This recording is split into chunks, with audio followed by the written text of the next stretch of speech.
창세기 4장 3절부터 7절까지의 말씀, 우리 한 절씩 교독하겠습니다.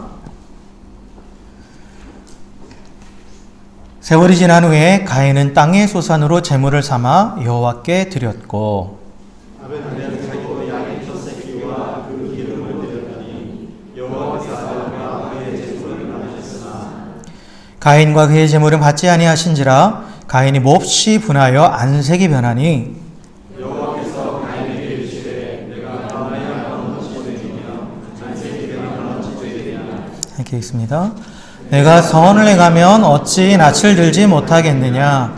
선을 행하지 아니하면 죄가 문화에 엎드려 있느니라. 죄가 너를 원하나 너는 죄를 다스릴지니라. 아멘. 아멘. 할렐루야. 네. 우리 옆에 계신 분들한테 침 튀기지 말고 옆에 계신 분들한테 이렇게 인사했으면 좋겠습니다. 당신의 얼굴을 보니 내 마음이 참 기쁩니다. 라고 이렇게 인사했으면 좋겠습니다. 예. 당신의 얼굴을 보니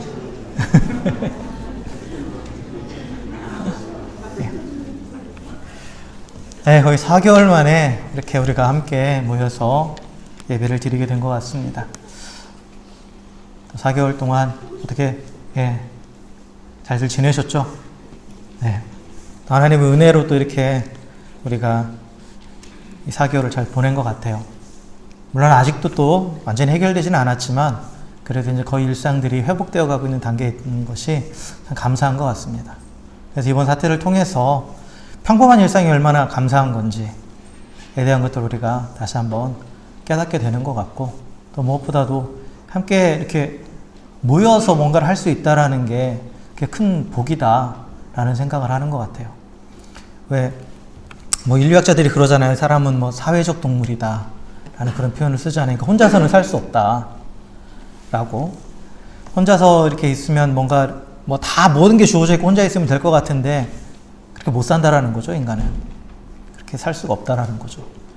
같이 처음부터 하나님께서 우리 인간을 공동체로 만드셨기 때문에, 공동체적인 관계 안에서 살아가도록 만들었기 때문에 결국 우리는 서로 이렇게 만나고 교제하고 하는 가운데 살아가야 되는 것이고, 특별히 교회라는 공동체를 만난 우리들은 또 이 공동체 안에서 서로 성도로서 함께 교제하며 나누면서 그리스도 안에서 더욱 성장해가고 더 큰 은혜를 누리는 것 같아요.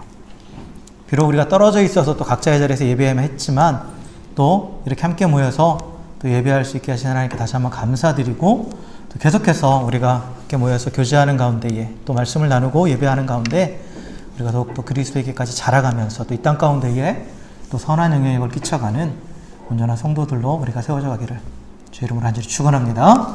네. 자, 오늘 말씀은 우리가 예배에 대해서 좀 나누고자 합니다. 우리가 함께 모여서 4개월 만에 같이 예배를 드리는데 무슨 말씀을 나눌까 하다가, 그래, 예배가 무엇인지에 대해서, 하나님이 받으시는 예배가 어떤 예배인가에 대해서 우리가 좀 심도 깊게 나눴으면 좋겠다라는 그런 생각이 들었어요. 그래서 오늘 예배에 관한 말씀을 좀 나누고자 오늘 본문을 통해서, 특별히 우리가 잘 알고 있는 가인과 아벨의 그런 예배의 모습을 보면서 하나님이 받으시는 예배가 어떠한 예배인지에 대해서 좀 살펴봤으면 좋겠습니다. 자, 그리고 예배라는 말, 예배라는 단어, 뭐든지 정의가 중요하다고 그랬죠. 정의. 개념을 잘 잡고 가는 게 중요하다고 그랬어요. 그래서 예배의 정의를 먼저 내리면, 웹스터 사전에 보면 예배를 이렇게 정의하고 있습니다. 좀 어려운 말이에요. 예배란 지고자에게, 지고자라는 건 지극히 높으신 분이에요. 지극히 높으신 분에게 찬양과 기도와 고백과 감사 같은 것으로 신적인 존귀와 숭배와 존경을 드리는 것이다 라고 이렇게 표현하고 있습니다. 되게 어려운 말이죠. 원래 정의는 어려워요. 지극히 높으신 분에게 찬양과 고백과 기도와 감사 같은 것으로 그분을 높여드리는 것이다 라는 그런 표현입니다. 그리고 성경적으로 우리가 예배라는 단어, 그 원어를 살펴보면 여러 가지 정의들이 있어요. 예배 요소들도 그 안에 여러 가지 것들이 나오는데, 근데 우리가 흔히 쓰는 워십이라는 단어, 워십이라는 단어를 살펴보면서 우리가 예배의 정의를 보면, 워십이라는 단어는 원래 하나가 아니죠. 하나가 아니에요. worth라는 가치를 말하는 worth와 그 다음에 올려주다, 돌리다라는 ascribe가 만난 단어죠. 그 두 단어가 만나서 worship이라는 단어가 된 거예요. 그래서 어떤 존재나 어떤 대상에게 가치를 돌린다라는 거예요. 가치를 돌린다. 그래서 worship. 우리 흔히 예배로 표현하는 이 worship이라는 단어에 있는 핵심적인 의미는 뭐냐면 결국 내가 어떤 대상을 예배한다는 것은 그 대상에게 내가 최고의 가치를 둔다라는 거예요. 최고의 가치를 둔다라는 거죠.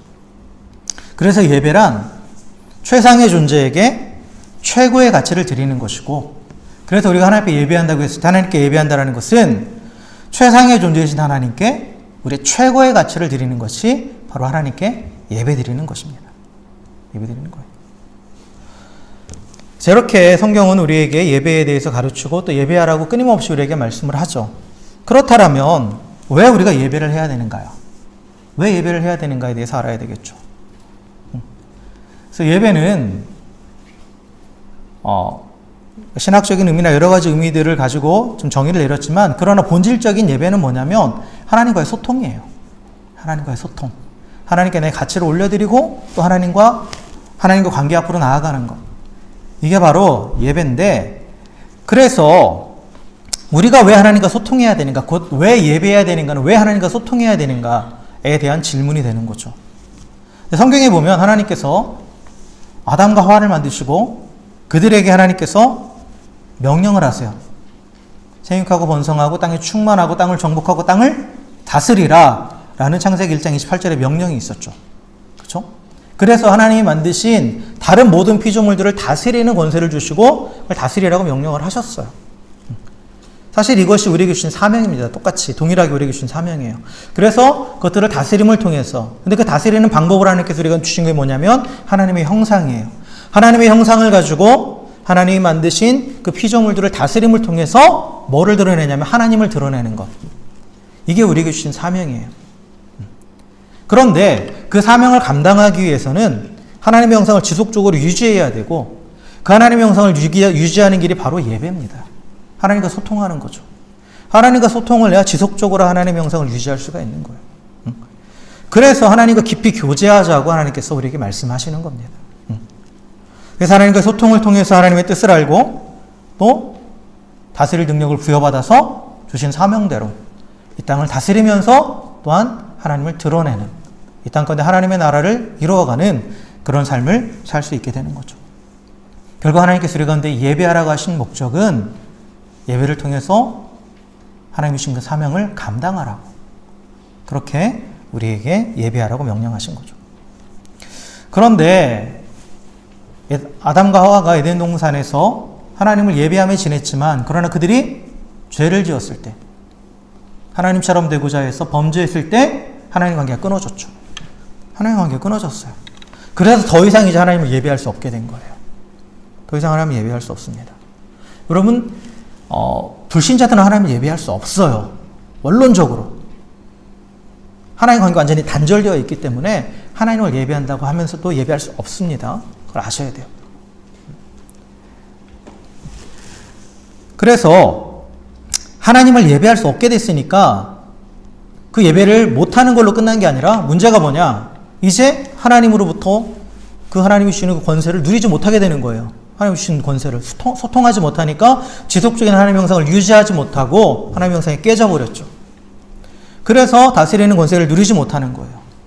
그 결과 어떤 일이 벌어졌냐면, 하나님은 다스리라고 주신 그 만물들을 오히려 예배의 대상으로 바꿔버렸죠. 인간들이. 하나님과의 관계가 끊어지고 예배의 대상이 하나님을 예배하지 못하니까 인간의 본능 안에 남아있는 무언가를 예배하고자 하는 마음은 남아있단 말이에요. 그거를 대상을 바꿔버린 거예요. 그 대상을 하나님이 아닌 다른 것들로도 바꿔버린 거죠. 다른 것들로. 그래서 세상 모든 사람들은 무언가를 예배하며 살아갑니다. 나는 무신론자야 하는 사람도 자신의 신념을 예배하며 살아가는 거예요. 내가 가지고 있는 어떤 것을 예배하고 살아가요. 내가 바라는 어떤 것들을 누구나 다 예배하고 살아가요. 그거에 최고의 가치를 두고 그걸 바라보며 살아간다는 거죠.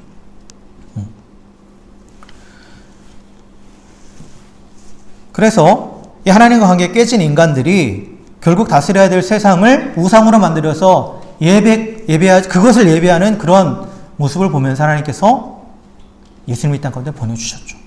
그래서 예수님이 이 땅에 오신 궁극적인 목적도 결과적으로는 뭐냐? 예배를 회복시키기 위함이에요. 예배를 회복시키기 위함입니다. 하나님과 우리의 관계를 단절시키는 죄의 문제를 해결하심으로 하나님과 우리의 관계를 화목하게 하셨죠. 하나님과 우리의 관계를 화목하게 하셔서 다시 우리가 하나님 앞에 예배할 수 있도록 하신 거예요. 그래서 예수 그리스도를 구주로 고백하는 모든 그리스도인은 누구든지 담대히 하나님 앞으로 나아가 하나님께 예배하며 하나님과 소통할 수 있게 되었던 것이죠. 하나님께 언제 어디서든 예배할 수 있는 자가 되었다라는 거예요. 그래서 모든 그리스도인은 동시에 예배자입니다. 예배자예요. 자, 그런데 오늘 말씀을 보면 예배라고 다 같은 예배가 아니라는 것이 나오죠, 지금.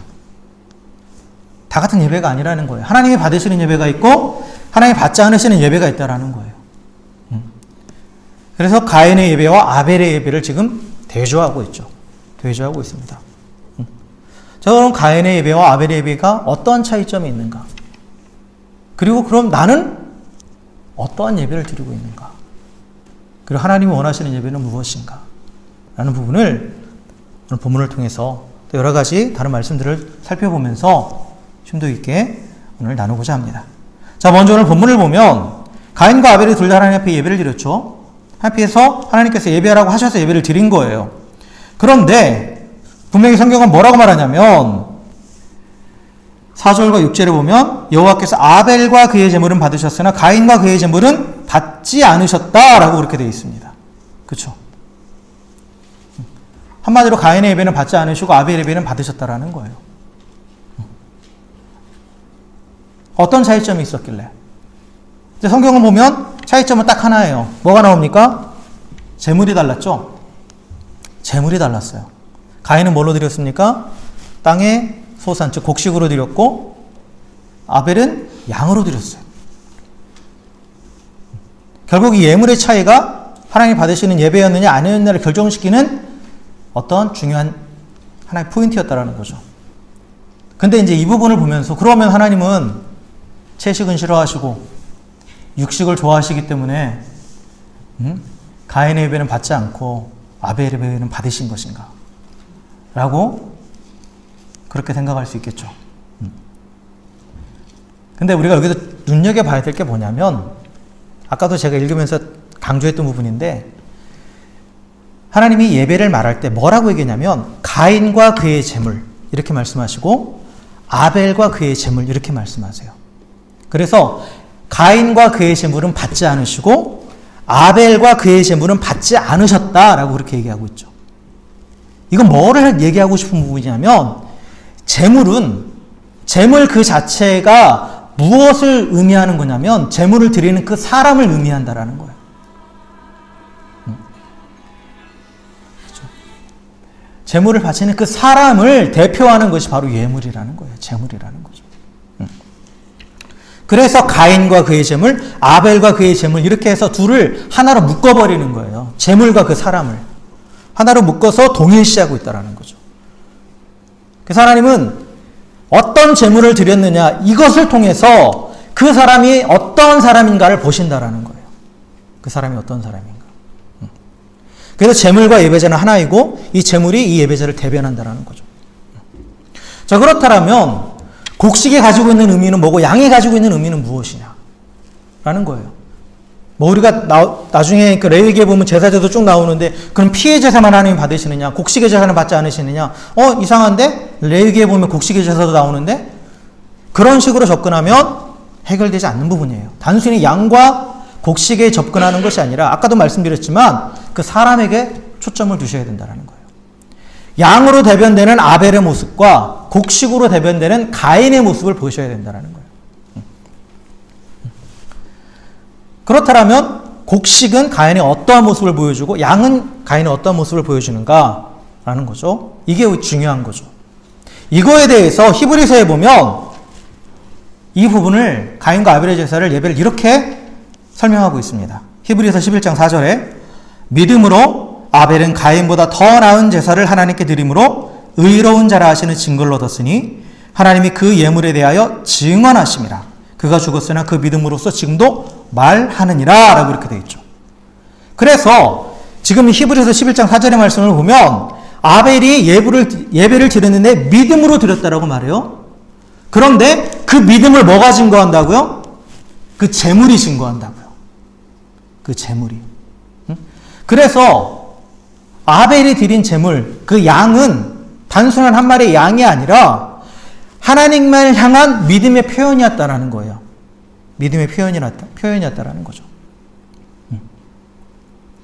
이 말은 뭐와 연결해서 이제 더 우리가 부연 설명할 수 있냐면 믿음의 정의와 연결을 지면 이게 좀 더 명확해집니다. 믿음은 뭐냐면 하나님의 계시, 하나님의 말씀에 대한 인간의 반응이에요.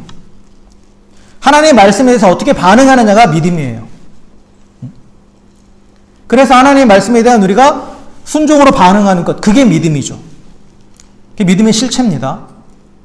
그렇다면 아벨이 믿음으로 예물을 드렸다라고 했을 때, 그 예물이 아벨의 믿음을 증거한다라고 했을 때, 이것은 무엇을 전제로 하냐면 하나님께서 예물을 무엇을 드릴지를 가르쳐 주셨다라는 거예요.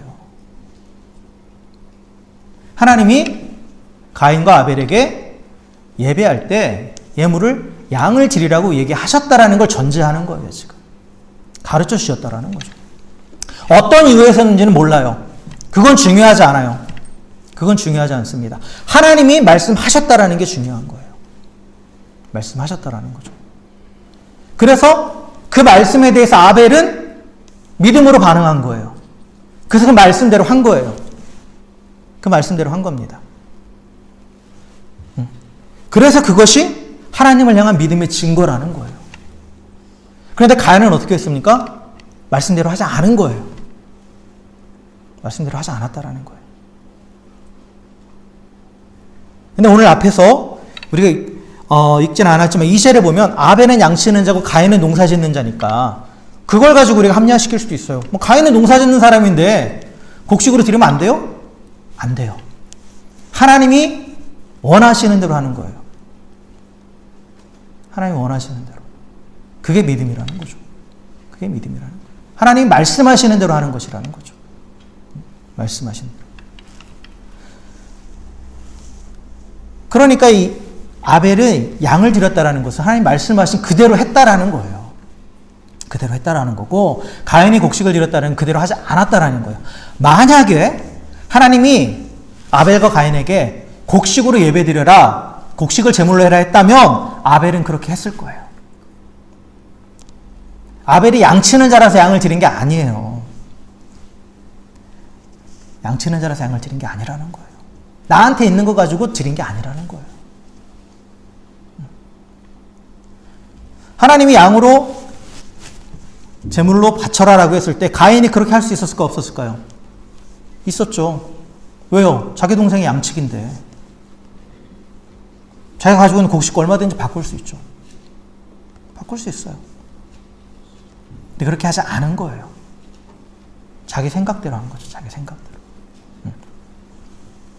그래서 이 제물은 결국 하나님을 향한 예배자의 태도를 보여주는 거죠.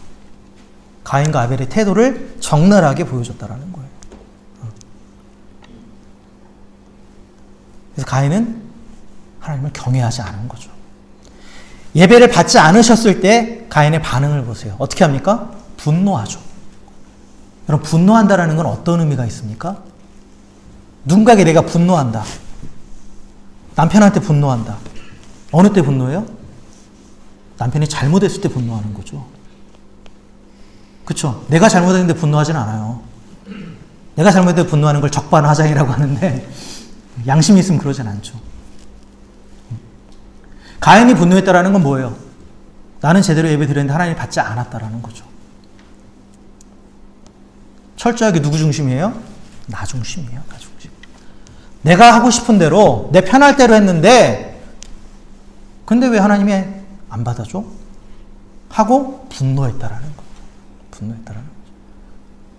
이 모습만 봐도 평소에 하나님을 향한 가인의 태도를 우리가 볼 수 있는 거죠.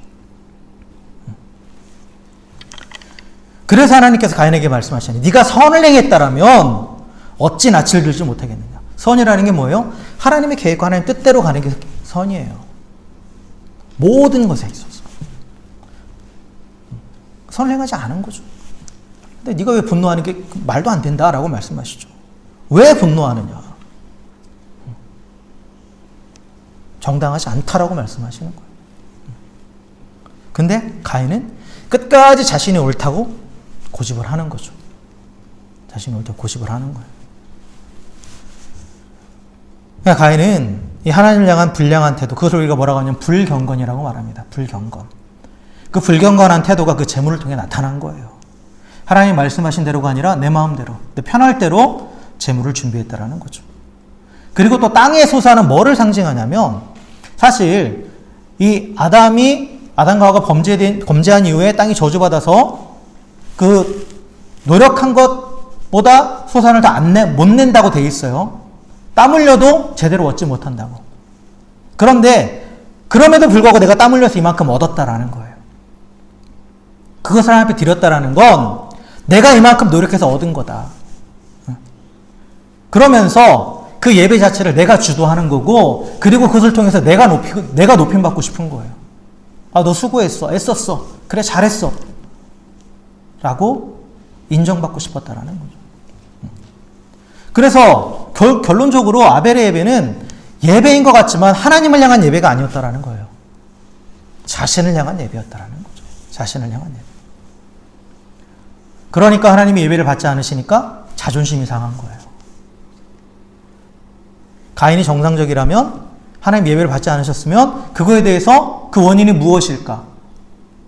그러면서 하나님의 말씀으로 돌아가야 되는 게 맞죠. 하나님이 양으로 드리라고 하셨었는데. 근데 그러지 않은 거죠. 그러지 않았어요. 그 원인을 자신한테 찾지 않고 하나님께 찾은 거죠. 왜 귀찮게 이렇게 양을 드리라고 해가지고. 이런 식으로 하나님께 찾은 거예요. 결국은 이러한 태도는 그 이전부터 이미 가인이 이런 사람이었다라는 거예요. 이런 사람이었다라는 거죠.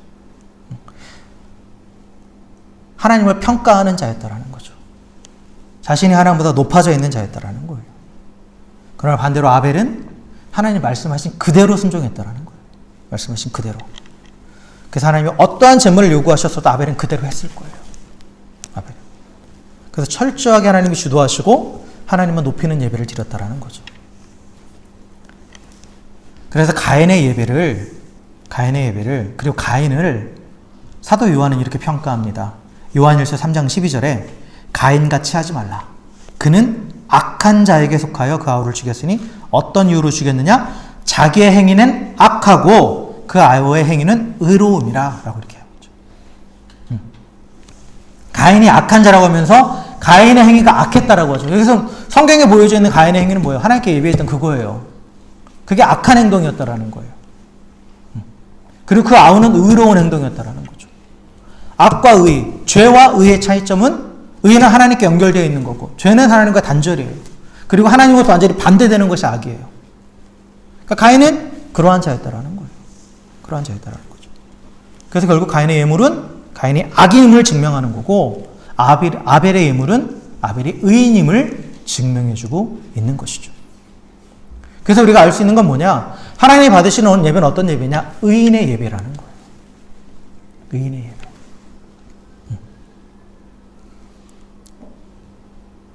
의인이 누구입니까? 좀 전에 말씀드린 바와 같이 하나님과 연결되어 있는 자예요.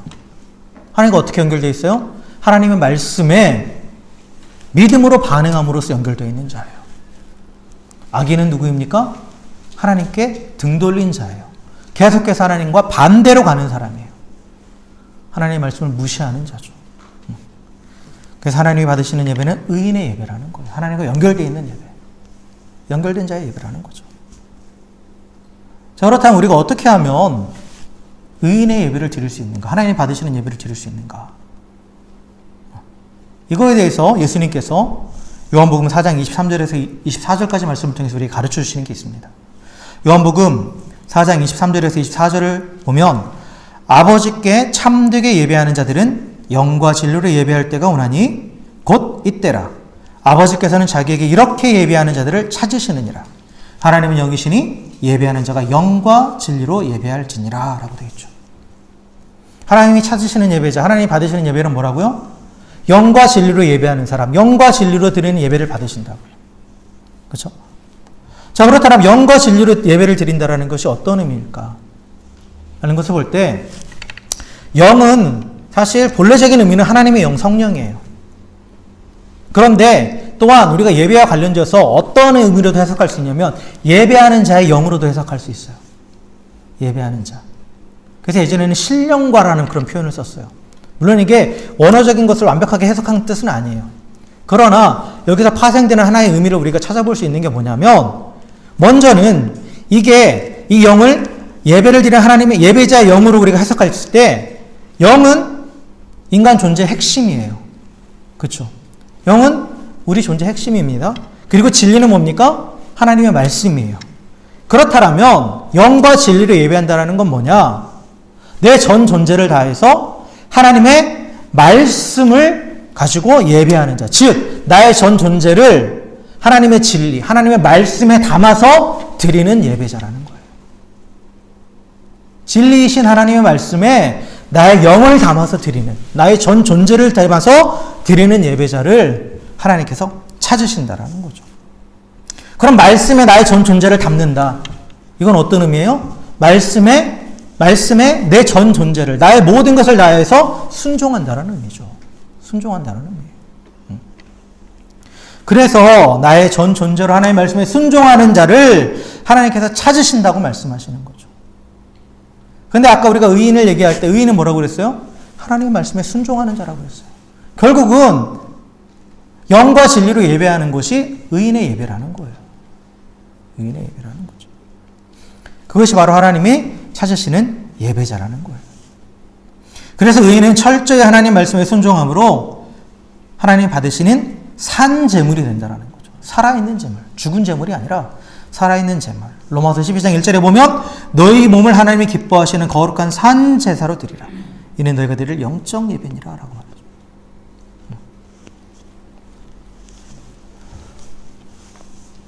그래서 항상 하나님은 뭐에 초점을 두시냐면 이 예배자에게 초점을 두십니다. 예배자.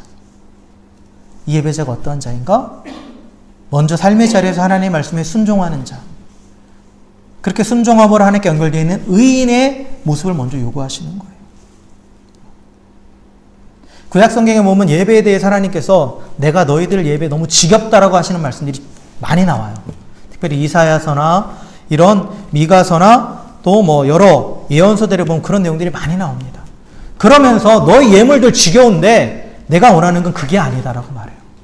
공의를 행하고 인자를 사랑하고 겸손히 하나님과 동행하는 것. 즉 내가 너에게 가르쳐준 그 말씀대로 사는 것이다. 순종하는 것이다 라고 계속해서 강조하고 계세요. 그래서 예배자의 삶과 예물이 별개가 아니라는 거죠. 계속해서 강조하시는 거예요. 여러분 이스라엘이 망할 때까지 성전에서는 끊임없이 예배가 드려졌어요. 수없이 짐승들이 잡아지고 수없이 피를 흘리면서 제물로 드려졌어요. 그런데 진정한 예배자가 없었다라는 거예요. 하나님이 찾으시는 예배자, 순종하는 의인은 없었다라는 거죠. 수많은 짐승들이 제물로 드려졌지만 정작 자신을 산 제물로 드리는 그런 예배자는 없었다라는 거예요. 그 사람이 기뻐하시는 온전한 예배는 뭐냐? 자신을 철저하게 하나님의 말씀에 쳐서 복종함으로써 순종함으로 하나님의 뜻을 이루어가는 자. 그게 바로 온전한 예배자라는 거예요. 온전한 예배자라는 거예요.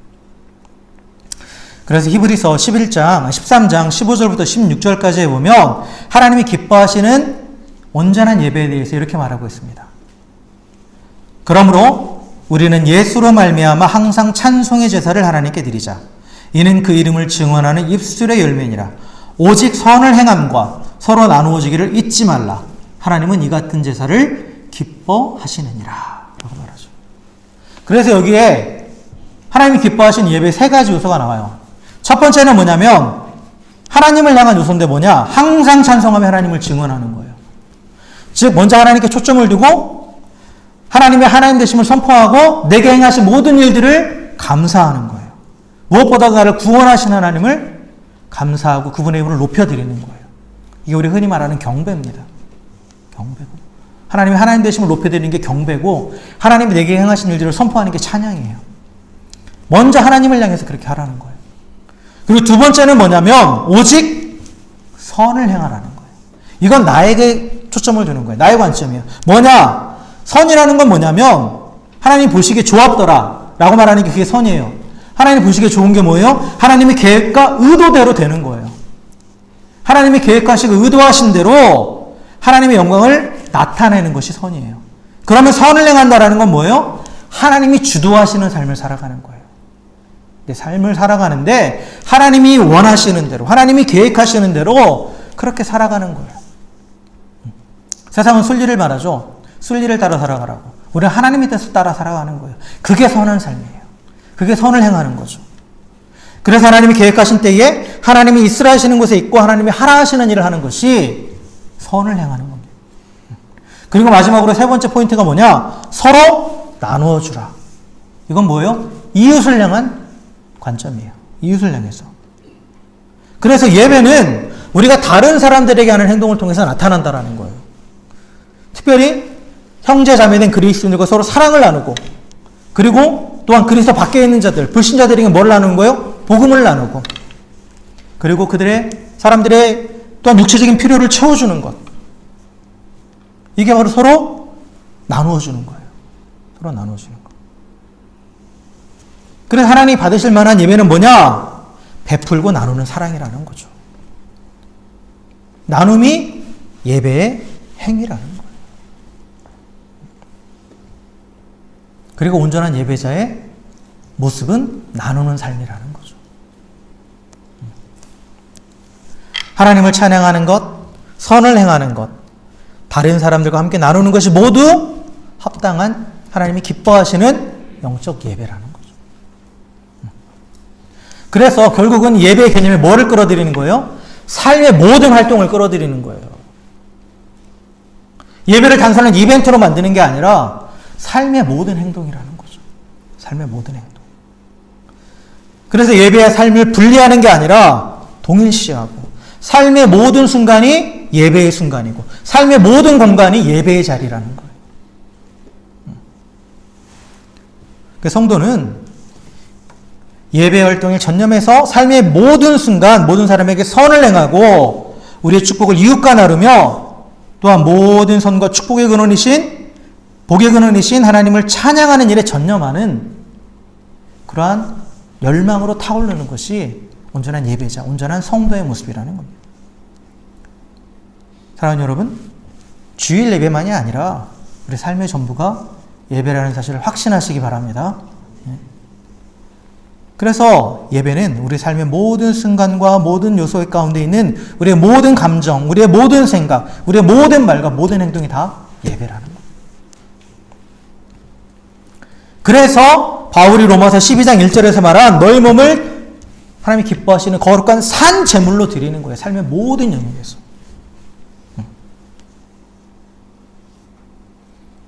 그래서 예배는 나의 온 삶을 하나님의 말씀에 담아서 드리는 거라고 그랬잖아요. 내 삶의 모든 영역에서 순종함으로 그렇게 하나님 앞에 나의 삶을 드리는 것이 진정한 예배라고 우리가 할 수 있죠. 그게 진정한 예배입니다. 처음에 예배의 정의를 할 때 예배는 최고의 가치를 하나님께 드리는 거라고 했잖아요. 그렇죠? 그럼 하나님께 최고의 가치를 드린다라는 게 뭐예요? 하나님이 가장 가치 있게 여기는 걸 드린다라는 거예요. 그럼 하나님이 가장 가치 있게 여기는 게 뭘까요? 하나님이 가장 가치 있게 여기시는 게 뭐예요? 사무엘상 15장 22절부터 23절에 보면 이렇게 얘기합니다. 사무엘이 이르되 여호와께서 번제와 다른 제사를 그의 목소리를 청정하는 것을 좋아하신 같이 좋아하시겠나이까. 순종이 제사보다 낫고 듣는 것이 순양의 기름보다 나으니 라고 말해요. 하나님이 최고의 가치를 두는 게 뭐라고요? 순종이라고. 순종이라고. 결국 삶의 모든 순간, 모든 자리에서 하나님을 인정하고 하나님 말씀에 순종하는 것이 바로 최고의 가치를 드리는 최고의 예배라는 겁니다. 그럼 우리가 어떻게 이렇게 예배할 수 있을까요? 이러한 예배는 오직 성령을 통해서만 가능한 거예요. 그래서 우리가 다시 아까 읽었던 요한복음 4장 23절과 24절의 말씀으로 돌아가서 아버지께 참되게 예배하는 자들은 영과 진리로 예배할 때가 오나니 곧 이때라. 아버지께서는 자기에게 이렇게 예배하는 자들을 찾으시느니라. 하나님은 영이시니 예배하는 자가 영과 진리로 예배할지니라. 여기서 영의 의미를 이제 다시 무엇으로 해석해야 되냐면 성령으로 해석하는 거예요. 성령으로. 그래서 하나님을 예배하는 자는 하나님의 영이신 성령과 진리의 말씀인 하나님의 말씀으로 예배하는 자라는 거죠. 즉 성령께서 주관하시고 인도하시는 대로 예배한다라는 거예요. 그래서 이 상을 종합해보면 뭐냐? 삶의 모든 자리에서 하나님을 인정하고 성령이 이끄시는 대로 하나님의 말씀에 순종하여서 내 전 삶을 들여서 하나님 앞에 순종하며 나가는 그러한 것이 영과 진리로 드리는 하나님이 찾으시는 하나님 기뻐하시는 그러한 온전한 예배입니다. 결국 온전한 예배는 우리 삶의 모든 영역이 성령께 먼저 활짝 열려 있어야 가능한 거예요. 주일에 와서 예배하는 이 시간만 성령님께 열려 있는 게 아니라 또 집에서 잠깐 내가 묵상하고 기도하는 시간만 성령님께 열려 있는 게 아니라 내가 일하는 곳에서 내가 만나는 모든 사람들과 관계 안에서도 항상 성령님께 열려 있을 때 그것이 우리가 하나님 앞에 온전히 순종하는 삶으로 드리는 예배가 된다는 거예요. 그래서 온전한 예배는 삶 전체가 성령으로 살고 성령으로 걷고 성령과 보조를 맞추는 것이고 그럼으로써 성령으로 인해서 하나님과 연결된 의인의 삶 그리고 하나님이 받으시는 예배자의 삶을 살아가는 것입니다. 여러분은 무엇이든 생각하고 말하며 행할 때 성령께 열려 계십니까? 성령께서 나의 생각, 나의 말, 나의 행동에서 무엇을 원하시든 간에 그것을 활짝 열려 있으십니까? 삶의 전 영역에서 나의 전 존재를 다해서 하나님께 순종할 준비가 되어 있으십니까? 그렇다면 여러분 하나님과 연결된 의인이고 또한 영과 진리로 예배하는 예배자입니다. 결론적으로 말씀드리겠습니다. 예배는 의식적인 행위가 아니에요. 세레모니가 아닙니다. 구원받은 사람의 삶 자체가 예배이고 그리스도인 성도의 삶에 우리가 흔히 말하는 라이프 스타일이 예배예요. 예배입니다. 의인의 삶이 바로 하나님이 받으시는 예배인 것이죠.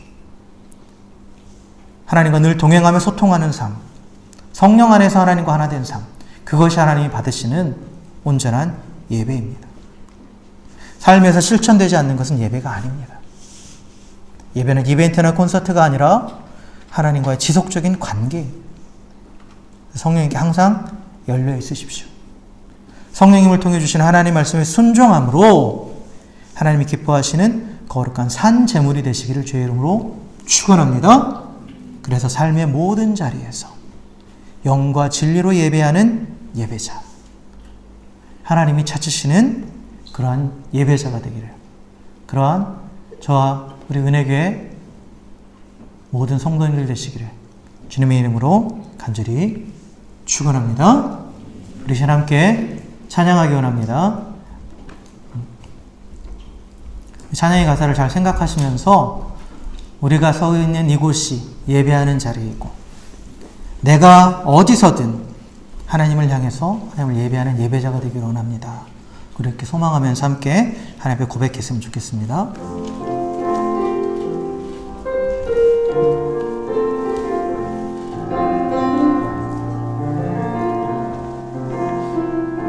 나는 하나님을 예배하는 나는 하나님을 예배하는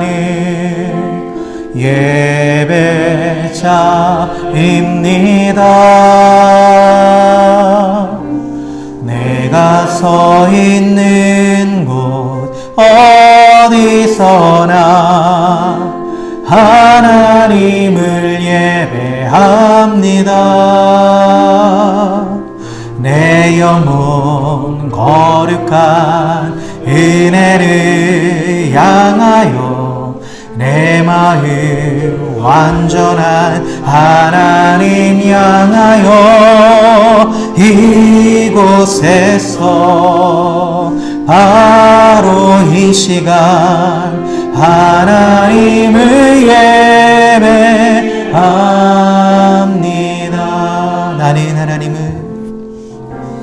나는 하나님을 예배하는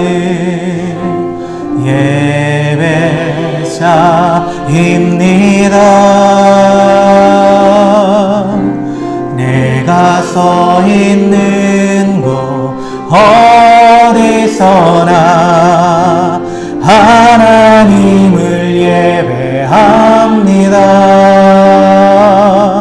내 영혼 거룩한 은혜를 향하여 내 마음 간절한 하나님 향하여 이곳에서 바로 이 시간 하나님을 예배하 내 영혼 거룩한 은혜를 향하여 내 영혼 거룩한 은혜를 향하여 내 마음 완전한 하나님 향하여